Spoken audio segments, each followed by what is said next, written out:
اللہ نے 10 محرم رکھا ہے ایک دن، یہ کربلا کی وجہ سے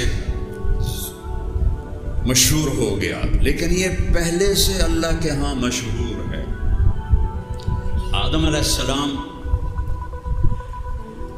کو جب اللہ تعالیٰ نے جنت سے نکالا اور سری لنکا میں اتارا، اماں حوا کو عرب میں اتارا، جدہ میں، اور پھر کتنے سال وہ اکیلے روتے روتے روتے روتے جب عرفات کے میدان میں، عرفات کہتے ہیں پہچاننے کو، تو وہ میاں بیوی وہاں ملے اور ایک دوسرے کو پہچانا، تو جس دن وہ ملے اور انہوں نے توبہ کی، ربنا ظلمنا انفسنا وَإِن لَّمْ تَغْفِرْ لَنَا وَتَرْحَمْنَا لَنَكُونَنَّ مِنَ الْخَاسِرِينَ، اور اللہ تعالیٰ نے ان کی توبہ کو قبول کیا۔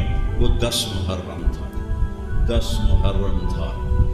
اس کے بعد نوح علیہ السلام کی کشتی، طوفان آیا اور اللہ تعالیٰ نے کہا کہ فَاسْلُكْ مِنْهَا زَوْجَيْنِ اثْنَيْنِ، دو ایک جوڑا ساری مخلوق کا رکھ لے جو یہاں موجود ہے۔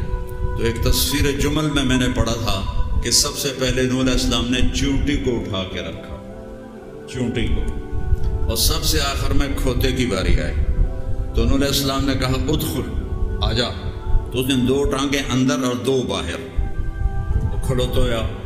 نوح علیہ السلام نے دوبارہ کہا ادخل، اندھا کیوں نہیں، آجا، تو پھر کھلوتویا۔ تیسری دفعہ فرمایا ادخل ولو معک الشیطان، اور چاہے تیرے نال شیطان ہی ہے نا، اندر آ جا، تو بھج کے اندر آ گیا۔ تو نوح علیہ السلام نے پوچھو ایک ہی، کہا جی شیطان میری ٹنگا نپ تے کھلوتویا ہے پیچھوں، جب تسی آخیا شیطان بھی آ جاوے تھا تو آ جا، تو وہ بھی اندر آ گیا، کیونکہ اس دن شیطان کو بھی نجات نہیں ملنی تھی سوائے کشتی کے۔ تو کہا جی آپ نے کہا آ جا، چاہے تیرے ساتھ شیطان ہو تو نامراد آیا بیٹھا۔ پھر نوح علیہ السلام کی کشتی نے حرم شریف پہنچی تو آپ نے سب سے کہا احرام میں آ جاؤ، یعنی کوئی اپنی بیوی کے پاس نہ جائے، اور اس کشتی نے طواف کیا، 7 چکر کاٹے، جیسے ہم سب طواف کرتے ہیں، 7 چکر کاٹے، اور نوح علیہ السلام کے روکنے کے باوجود ان کا جو بیٹا تھا حام، وہ اپنی بیوی سے مل گیا، تو وہ تو جگہ تو مختصر تھی، تو نوح علیہ السلام کو پتہ چل گیا، تو ان کو بڑا غصہ آیا۔ انہوں نے فرمایا کہ تیری یہ جو اولاد پیدا ہوگی نا، وہ ساری زندگی غلام رہے گی۔ تو اس حمل سے پہلا حبشی بچہ پیدا ہوا، اس سے پہلے کوئی کالا نہیں تھا، کوئی حبشی نہیں تھا، کوئی وہ مڑے ہوئے وال تھے، پھڈے ناک تھے، عجیب جے چہرے، میں سارا افریقہ پھرا ہوں تقریباً، تو وہ پہلا بچہ پیدا ہوا، اس سے ساری افریقہ کی نسل چلی۔ ہم یہ سارے حام کی اولاد ہیں، ہم سام کی اولاد ہیں، اور یہ جو جتنے گورے ہیں یہ یافس کی اولاد ہے۔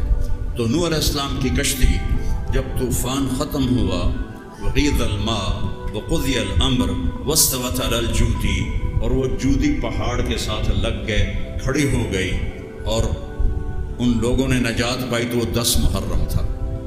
پھر ابراہیم علیہ السلام کو جب آگ میں جلایا گیا اور اللہ نے بچا کے دکھایا، جب آگ بجھی اور وہ اس سے نکلے تو وہ 10 محرم تھا۔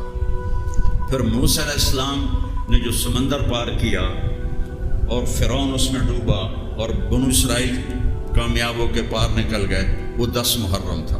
جب آپ مدینے تشریف لائے تو آپ نے دیکھا کہ یہودی 10 محرم کا روزہ رکھتے۔ آپ نے فرمایا تم یہ روزہ کیوں رکھتے ہو؟ کہنے لگے اس دن اللہ نے ہماری قوم کو فرعون سے نجات دی تھی۔ تو آپ نے فرمایا ہمارا حق موسیٰ پہ تم سے زیادہ ہے۔ آپ نے صحابہ سے فرمایا تم بھی روزہ رکھو، لیکن یہود کی مخالفت کرو، تم 2 روزے رکھو، 9 یا 10 یا 10 یا 11، لیکن اب ایک روزہ ہی کافی ہے، کیونکہ مشابت نہیں ہے۔ اس وقت مشابت تھی کہ 3 طرف سے یہودیوں کی آبادیاں تھیں مدینے میں، بنو قریظہ، بنو قینقاع، بنو نضیر، تو وہاں تو آپس میں میل جول تھا، تو ان کے لیے آپ نے کہا کہ تسی 2 روزے رکھو۔ اب یہودی تو ہے نہیں، تو اب ایک روزہ ہی اصل ہے، اور یہ روزے کی اتنی فضیلت ہے، جو 10 محرم کو روزہ رکھتا ہے اس کے 1 سال کے پچھلے سال کے گناہ معاف ہو جاتے ہیں، اور اگلے سال جو گناہ کرے گا وہ بھی معاف ہو جائے، وہ پہلے ہی معاف ہو جاتا ہے۔ اللہ نے اس کی ایسی فضیلت کی۔ پھر امام حسین کی شہادت نے اس کو 4 چاند لگا دیے۔ اللہ نے اپنے نبی کی اولاد سے بہت بڑی قربانی لی۔ اس سے میرے نبی کا فرمان ہے، جب تم پہ صدمے آئیں تو میرے صدمے یاد کرنا تو تمہیں اپنے صدمے چھوٹے لگیں۔